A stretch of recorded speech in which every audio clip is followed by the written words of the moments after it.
چې د عالم اسلام دپاره د امت مسلمه دپاره خصوصي دعا وغواړئ. نن ډېر لوی امتحان دی او دا تاسو ته ما سار حدیث د دار قطني لږ مفهوم بیان کو. نبی علیہ السلام فرمای چې قیامت ته نږدې به سرې ستنې د اور دا به د مشرق نه راوچتېږي او په حجاز مقدس باندې به غورځېږي او دا زمانه د مهدي علیه السلام نږدې ده.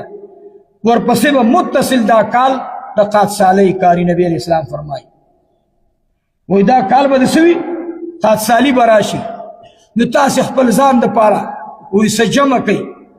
نو دا اسلامي ملکونو ته هم دا پکار دي چې خپل ذخایر مضبوط کړي او بالکل د قیامت علامې دي.